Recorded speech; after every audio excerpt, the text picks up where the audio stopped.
Good evening and welcome back. My name is Inbaal. I'm a psychic, tarot reader, and witch, and I'm here with you on the Bigfoot Outlaw Network. If you're new to the network, and even if you're not, we are a channel, a YouTube channel primarily, but also active on Facebook, Instagram, LinkedIn, Twitch, and more. We are fully dedicated to the other side, to the spiritual, to the esoteric, whatever your flavor of esotericism, we definitely cater to it. You can send me messages if you put them on whatever platform you're watching just below. I'll be able to see them on my screen and I'll be able to pop them on the screen for all of us to see, like this message. This is from Grizz, who runs the channel, and he says, you can support me by sending stars. Stars help me earn money to make more content. That's pretty straightforward, right? The Bigfoot Outlaw channel is a whole network of lots of different programs. So make sure you subscribe and make sure that you like our stuff, that you interact, that you engage, and that way your algorithm will favor us and in turn will bring you up. We'll bring you up all of our stuff. Sandy is already saying hello, blessings. And Sabrina is saying, hola, Inbal, hola. You may have noticed that this is not my usual day. I was off for a couple of weeks, not like fully off, but I wasn't doing the show for a couple of weeks while the kids had their school holidays. And then I didn't quite make it back on the Tuesday, but I made it back today. And I have a fabulous topic for you, especially those of you that are learning tarot, but also really for everybody else. So Sabrina says, hi, everyone. Don't be shy. Come and introduce yourselves. Tell me where you're messaging from. I'm here in the UK. I'm in Northern England, in Yorkshire, and it is now 10 p.m. I'm going to keep the show kind of short today. Not like short, but not as long as always. And we are going to chat about tarot insights for finances. So I've got my two top decks. I mean, my top deck and then another one. I've got my top deck here to help demonstrate. This is the Thoth deck. It was created by Aleister Crowley, the wickedest man alive, no longer alive, and painted by Lady Frida Harris. And I've got the Rider-Waite-Smith deck, which might look a little more familiar to the untrained eye. This is the kind of tarot deck that you might see in commercials, or if you're watching a Bond movie. This was created by Waite and Smith, the Waite-Smith deck, by A.E. Waite, and painted by Pamela Coleman Smith. So let's start by explaining what tarot has to do with financial insights. The tarot is a fabulous tool. It can answer practically any questions in my experience, and I've asked it some weird stuff. And one of the things that it is very happy to answer are practical questions. Now, a lot of people use the tarot for emotional questions. It's a very popular tool in figuring out what's going on with your love life. And for good reason, because the tarot can tell you what somebody else is thinking, which is very difficult to tell any other way. Back years ago, when I used to work on the UK TV channel that was then called Psychic TV, then it was called Psychic Interactive, it changed the name to Psychic Today, we were governed by the government body that's in charge of broadcasting, and they told us that we're not allowed to answer questions about pregnancy, health, and finances. That was because of broadcasting rules. It's not because we can't. It was just the rule. And I know that there's a lot of people around who, till to now, think that it's not right for psychics, or it's not done by psychics to answer questions about pregnancy, health, finances. Not in my case. I feel that answering questions about emotions can be kind of difficult because, I mean, obviously I do it, love doing it. I don't find it complicated, but it's a harder topic to cover because emotions shift and change all the time. How does this person feel about me? Well, today they love you, tomorrow they hate you. It's completely possible for it to work like that. Whereas I think when we look at finances, a lot more stable, a lot more predictable most of the time.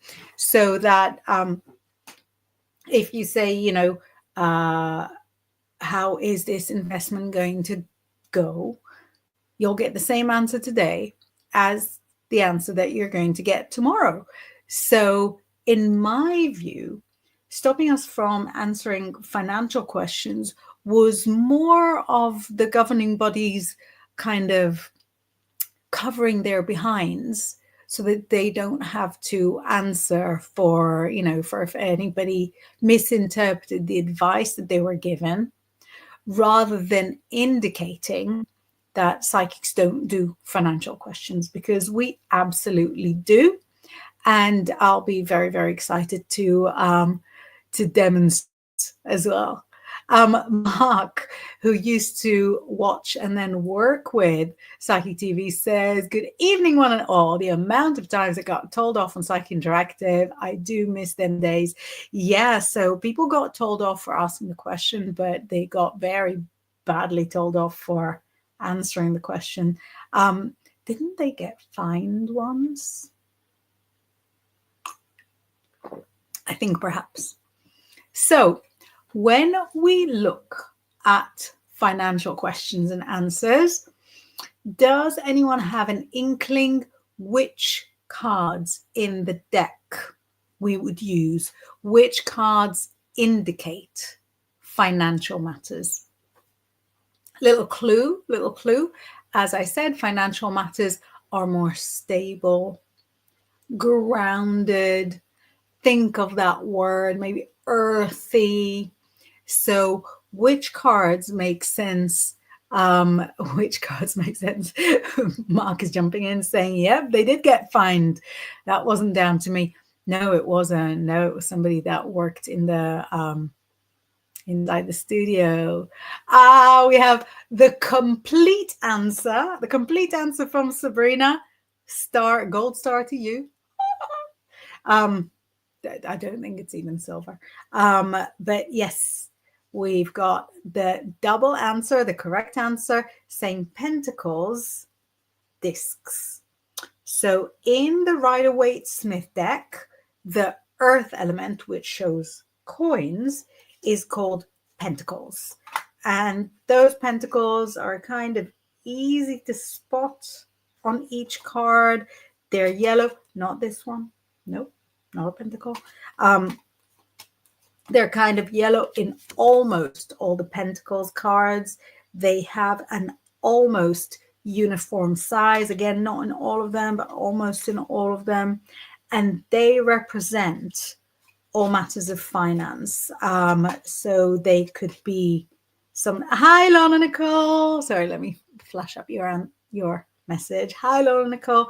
So they could represent, for example, a new job. I'm looking for the one with a new job. I think I lost it. So they could represent a new job. They could represent charitable giving, all the different aspects of finances.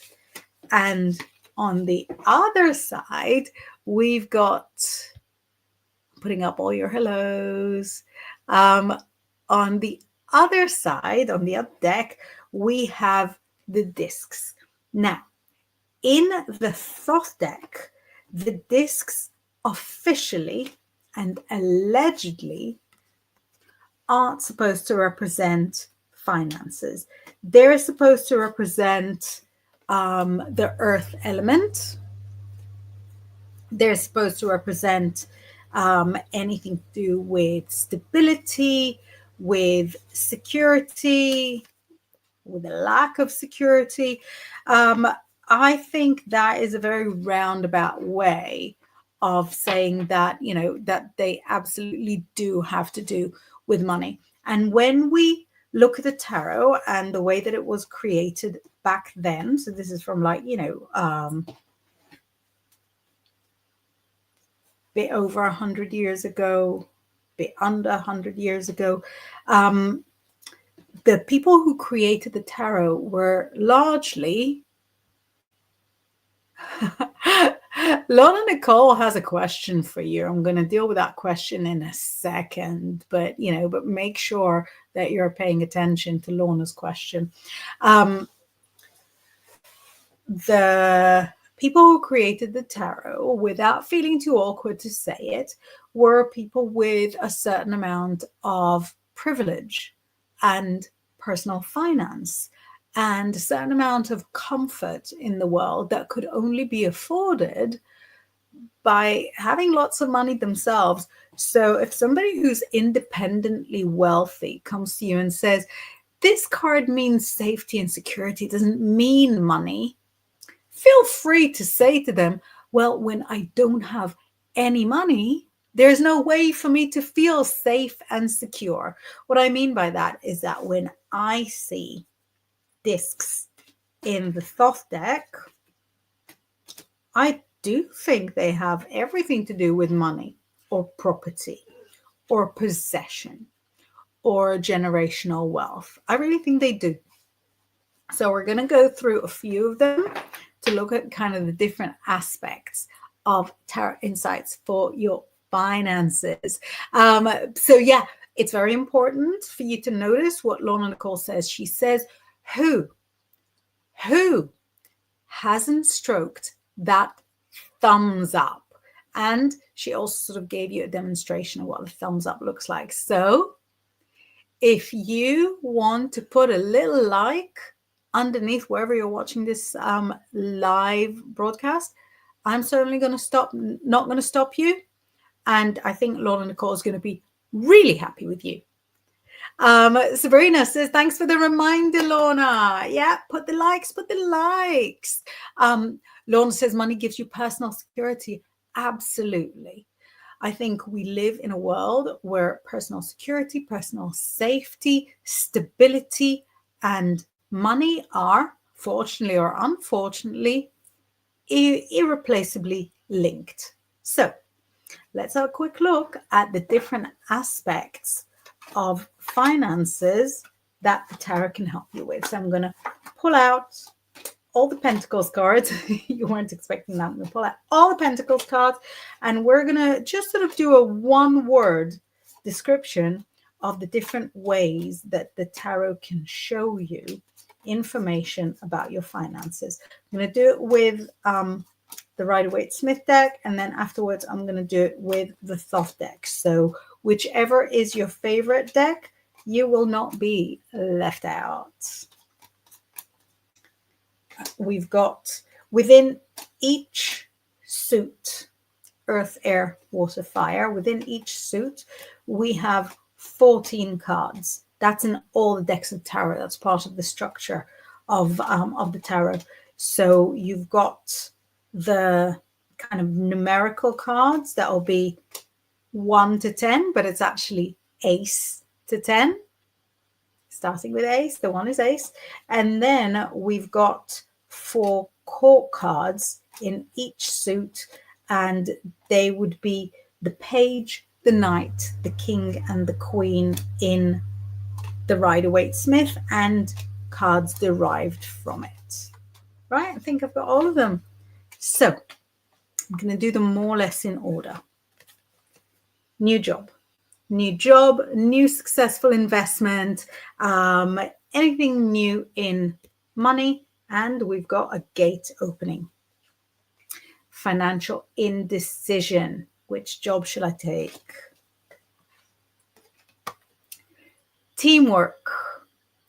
And really, it's not a great card for a lot of people. I mean, if you love teamwork, great, but teamwork and having to compromise, I think you can see from my face how me and compromise are not really best of friends. DJ Pentacles, holding on to what is yours, kind of stingy, maybe keeping the safety and security. Help is at hand. Ask if you need some more. Charity, charitable giving. Waiting for an investment to come good. Working hard and improving your craft, improving your skill. Trophy wife, enjoying the money that came maybe not by hard work. Generational wealth, wealthy families. And then we've got the court cards. So here we've got the young, carefree investor. We've got the person willing to travel for money. We've got the lady homemaker and possibly pregnant lady. And here we've got the wealthy man, head of the family. So all of those sounded like I was just throwing a bunch of financial words at you. But what it shows you is that the tarot can relate to each one of those different situations, each one of those different types of aspects into the financial world. Now, of course, these were 14 out of 78 cards. So when they come together, when they're put together with, for example, emotional cards, when they're put together with pragmatic cards, with cards of doing, they can give you thousands of different types of explanations and information and so on. Let me have a few of your messages and then we're going to jump and do the same with the thought deck. Also, don't be shy to ask questions or to share. Mark says, I have them both, but we'll watch you as it's easier going to the other side of the room. Do you know what? Sometimes, don't think badly of me, but sometimes when I'll kind of be writing up about a card and, I know them like the back of my hand. I know them better than the back of my hand. I've spent longer staring at those cards every day in the last 30 something years than the back of my hand. I will Google. I don't want to go all the way to my deck and it might be like a few feet from me. I will Google. If you look at my Google history, it'll be like, image 7 swords. And I'm looking at the 7 of swords and I'm like, is he holding it? Like, is it dangerous the way he's holding it? So yeah, I don't move unless I absolutely have to either. Mark says, yeah, I'm not a fan of teamwork. Typical Aquarius, lead, not led. But that's it. The Aquarius doesn't even want to lead. You just want to do it. You're like, everybody, you guys go to the pub. You'll be fine. Go to the pub. I'll finish and I'll join you later.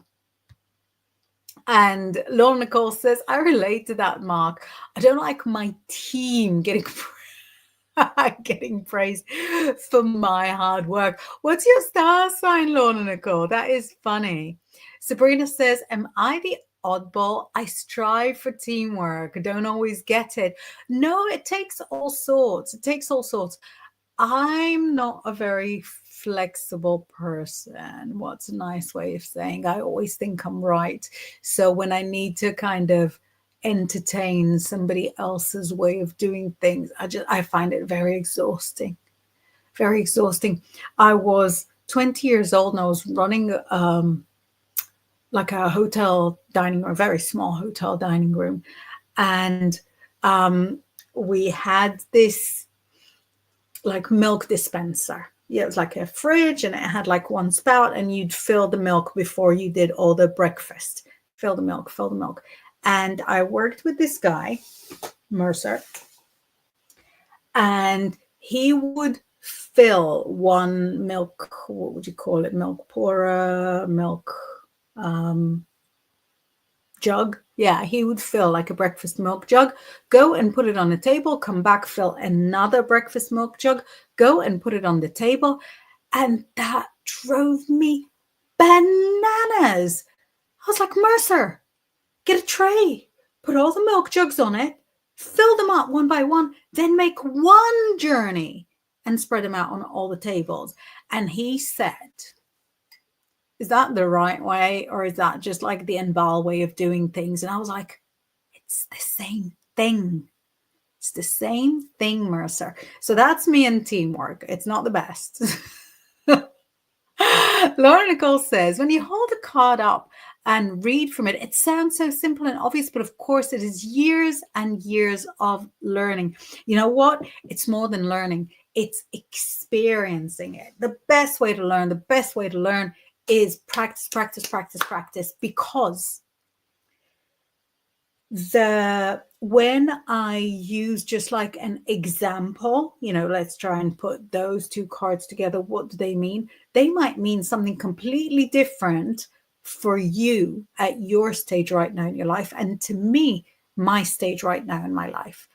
And when you practice and when you've seen this pair come up for Inbaal right now, when you've seen this pair come out for Lorna Nicole right now, you will learn, and your brain kind of learns to interpret the different ways that these could relate. So it's a lot more than learning. It sounds easy because it's really just sort of saying the basic meanings of each one. But if we take, for example, this card that came up, as I said, for charity and charitable giving, there's so much more that it can mean. So we've got the basic meaning of charitable giving, but also we could be looking at injustice. And sometimes a card will come up and you'll be like, injustice.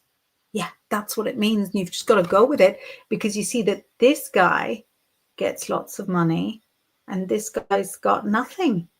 Is he going to get something? I don't know. You look at this scale, and it might look kind of even, but not exactly even. So how just is this justice, right? So there's so much in each card, and then in the ways that they relate to one another. Mark says, I would never think badly of you. I've known you like 20 years, so I wouldn't do that. Is it 20 years? That's crazy. Laura Nicole says, Virgo, critical and analytical. Yeah, I love that. Mark says, them two to me, saying money, security. Absolutely.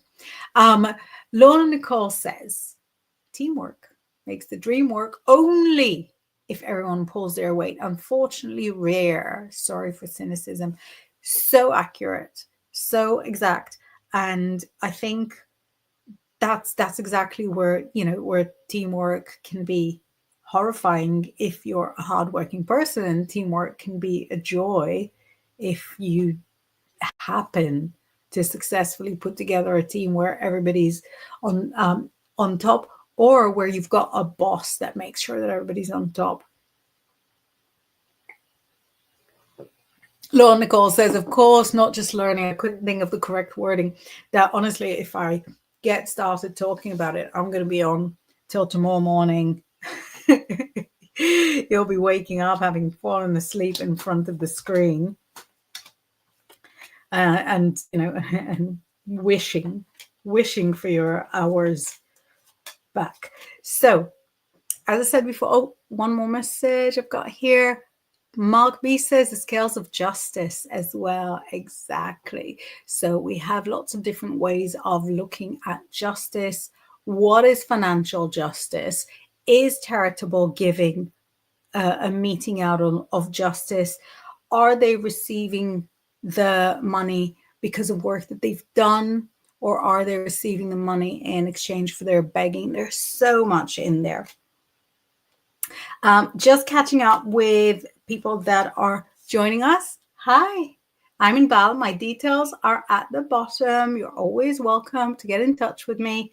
And I am tonight, talking about tarot insights for your finances.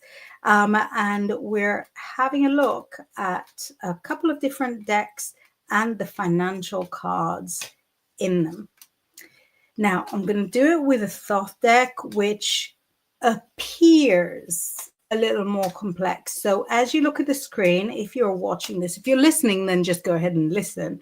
But if you're watching the screen, have a little word with your brain now and tell it to be really flexible, because it's not going to be like the Rider-Waite-Smith where, you know, with a card with a charity has somebody giving charity. It's going to be a little more challenging to be able to see things. I mean, some of the cards are very straightforward to interpret, some not so much. So I'll show you where I can see the different things, but you will need a certain amount of flexibility built into the way that you'll be looking at stuff. So I think I've got the majority of them. 1, 2, 3, 4, 5, 6, 7, 8, 9, 10. But I've only got 2 of the court cards. In the Thoth deck, we do not have a page, a knight, a king, and a queen. We have a princess, a prince, a queen, and a knight.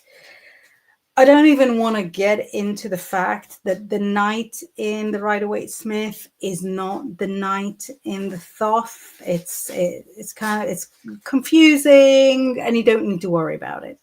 But let me just pull out the missing court cards. There we go. At least the court cards in the Thoth deck are kind of color coded, so that all the court cards in the earth element in the discs are kind of brown. Not the case for the numbered cards, for the pips, a whole mix of colors. So let me wet my whistle, and are you feeling ready? Are you feeling ready? If you're watching me live, do not be shy. Put some messages. Make sure you put a like. If you're listening or watching later on, make sure you look for us, Bigfoot Outlaw, or, you know, Inbaal, my stuff as well. And make sure that you subscribe on whatever platform. So let's look at the discs one by one and the kind of the distilled meaning of each one. Here we've got the Ace of Discs. I see it as a gold coin surrounded by angel wings. That is good news. A lot of times I see this coming up for an engagement ring, sometimes even for pregnancy. But this is good news with money, good news with gold. The Two of Discs is moving, constantly moving. It is undecided, it is indecisive, a little bit like the Rider-Waite-Smith one. Whereas the Three of Discs is kind of gray, routine, worky, boring. Again, very similar. The Four of Discs is quite different to the stingy guy that we had. And the Four of Discs shows possibly a new home.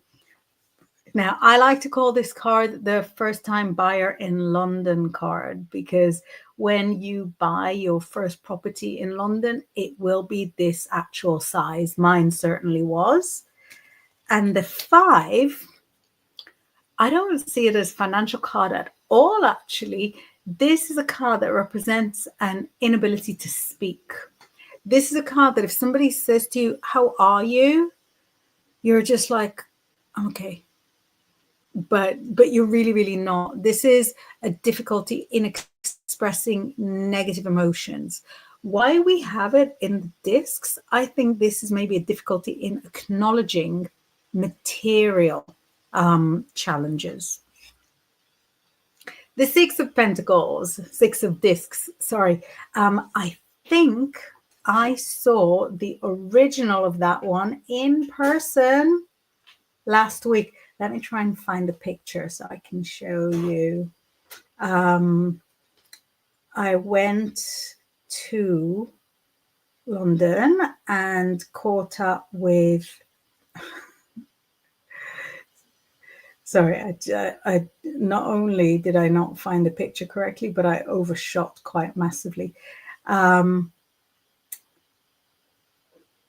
went to London to an exhibition and I got to see, the great privilege, I got to see the originals of 9 cards, the original artwork.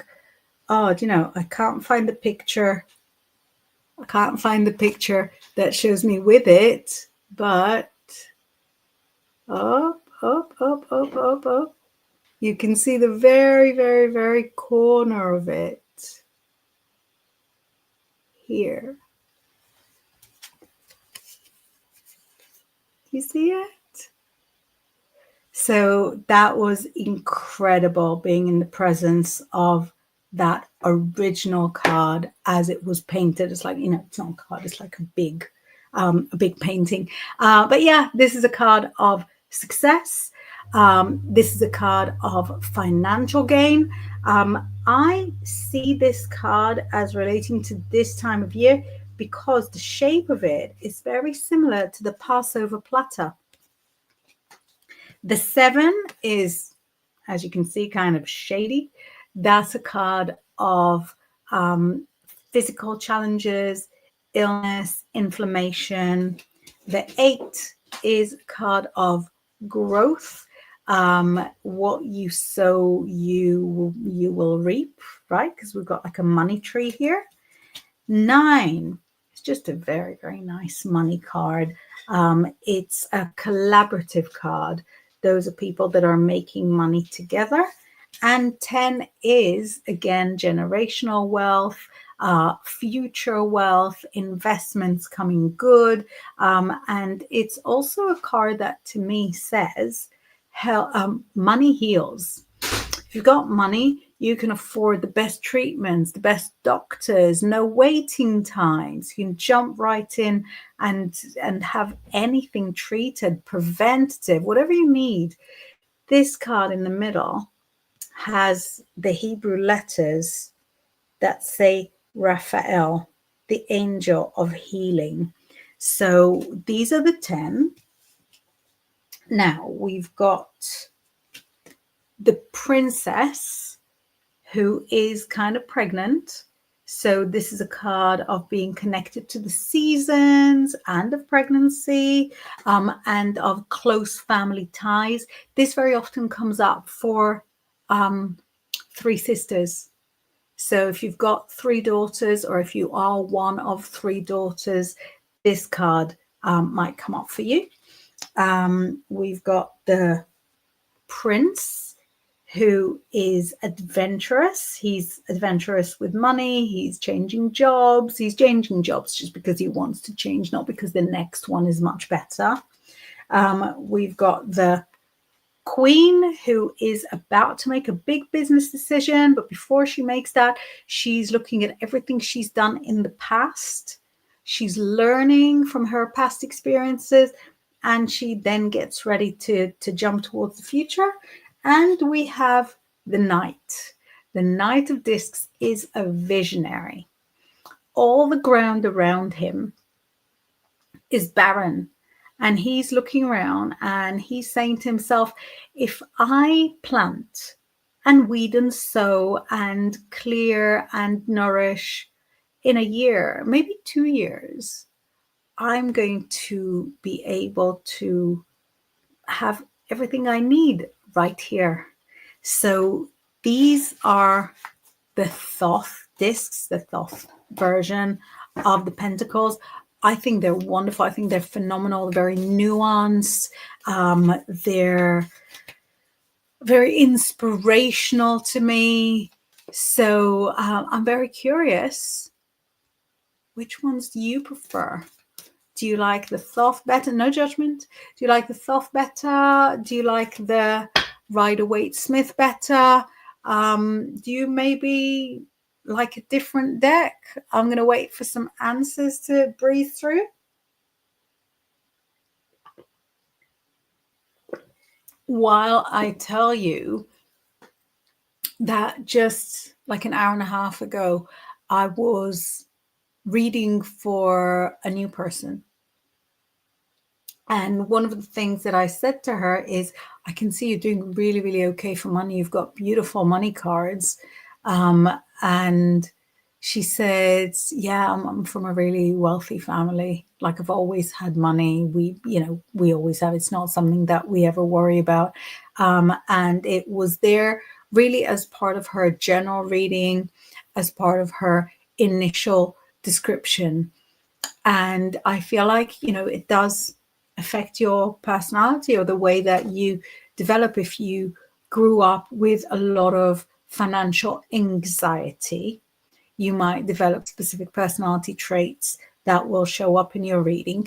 And if you grew up in financial affluence, that will develop different personality traits. Neither is better or worse than the other, but different personality traits that might represent themselves in your general reading.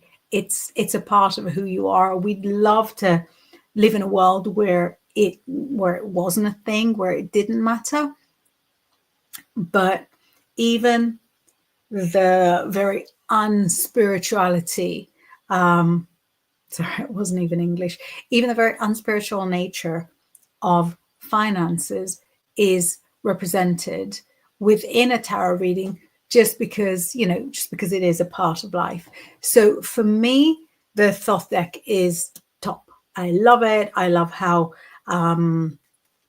detailed everything is. I love how sometimes the backgrounds come to the foreground and kind of deliver a cutting message. But with the years, I've really learned to love the straightforward, no nonsense nature of the Rider-Waite-Smith deck, which teaches you that sometimes things are exactly the way they seem, and facing your messages, facing your life head on is a surefire way to get you to where you're going.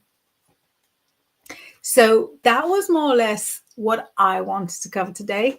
I'm going to see if anybody's got any questions. I'm going to take a little message from me, and if you'd like a financial message for you, don't be shy, ask. So I'm actually going to use the full deck for the financial messages, because you can get financial messages from each and every card, just like you can get relationship messages from each and every card. So the financial message that I'm pulling up for me is, this is a card of placing layer over layer over layer. Each situation is based on the one before it,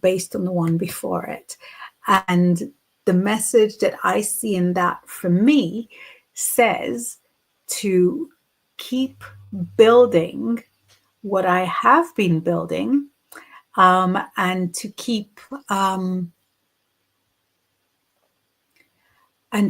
the progress of the connections I've already got, of the client base I've already got. So I'm kind of loving that for my message. Let me know if you'd like a message. I've not seen, right, I realized I haven't pressed something. I've not seen messages come in quite a few minutes. So yeah, it's just because they have come in, but I haven't I haven't pressed them. So let me just sort of flash out what we've got.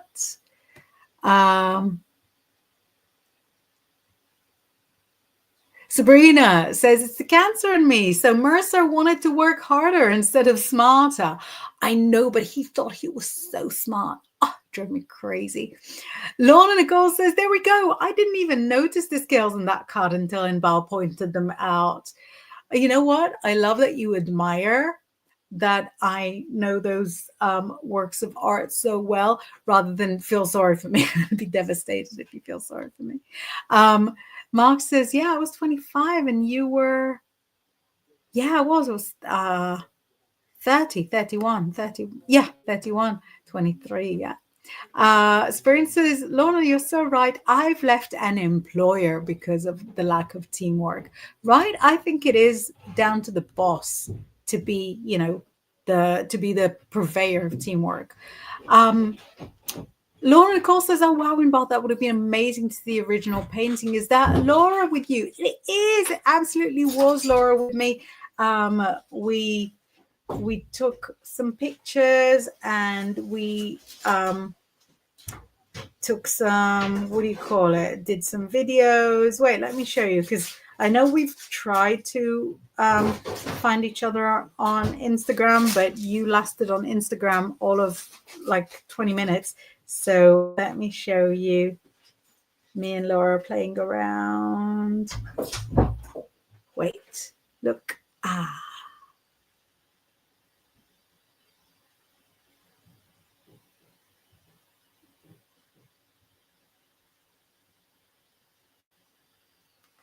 Yes, that was, sorry, it must have been very boring because I didn't even put the music on and stuff.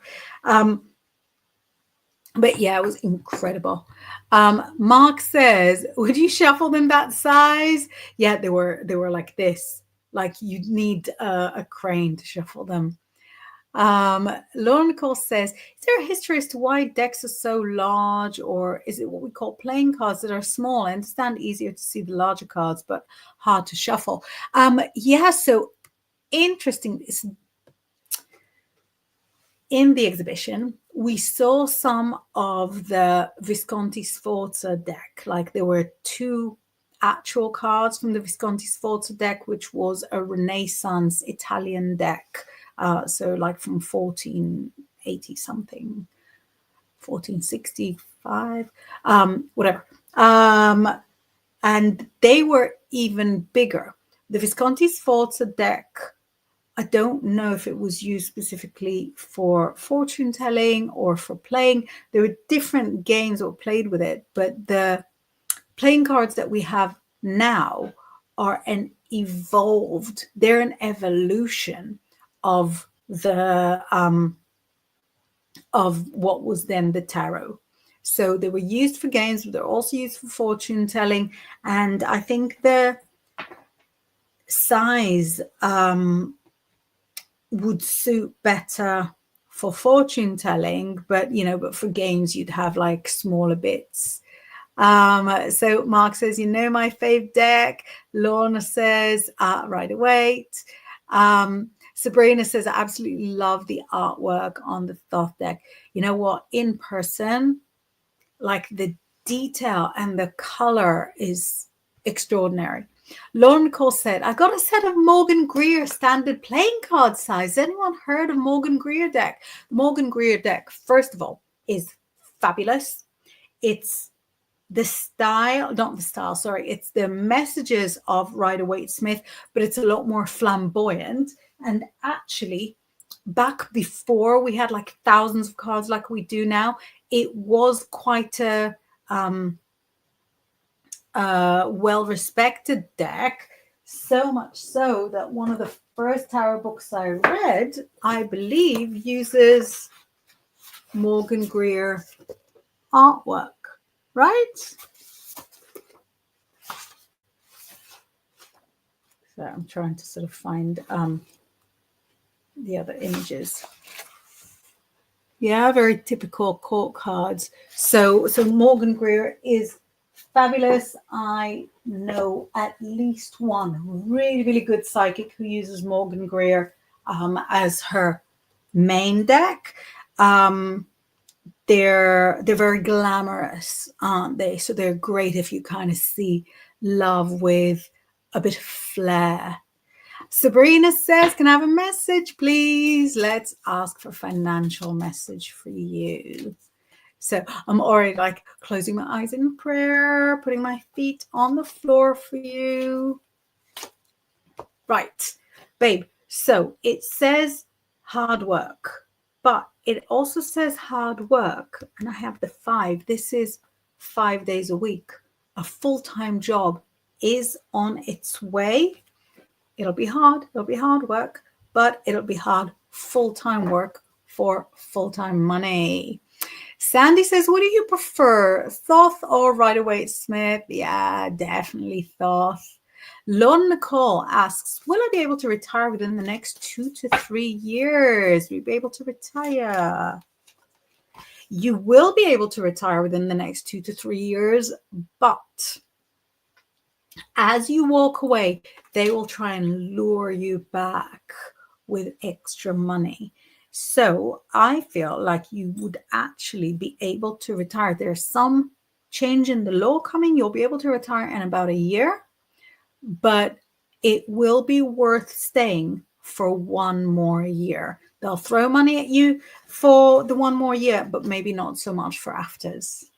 Mark is saying to Lon Nicole, I started with Morgan Greer. I was giving them by a person I knew in 2006. They eventually disappeared. I still don't know where to. That's why I keep mine now safe. Safety is important. That's our topic. Lindsay is here saying, hey, Bob. Mwah. Lorna Nicole is thankful for the story. I'm just flashing up some more messages. And Lindsay says, Inbaal, if you have time, I'd love a little guidance on work at the moment. It feels a little off. Even after a week away on annual leave, something feels uneasy. Let's have a look here. Yeah. This is indecision. You know, if you go here, it'll be difficult. If you go there, it'll be difficult. So if you stay, it's kind of hard. If you leave, it's kind of hard. And that is the question, kind of choose your hard. You know, it'll be hard either way. The hardest thing is being stuck in that land of indecision, you know. So the quicker you can make a decision, the better it'll be for you. Let's add a little bonus question here and go. Stay or leave? For the time being, stay. It says if you leave, you will regret not having something else lined up. But yeah, start making your plans, right? Mark says the size of them on the wall remind me of a game show back in the day in which Bruce Forsyth, yeah, I never really sort of got his stuff. Lindsay says, love your earrings. Thank you so much. It was like £8. We were in Peace Hall for the egg hunt and they had an Easter market, and I never treat myself for anything, but I do love a bargain. I love a heart-shaped bargain. So I got this.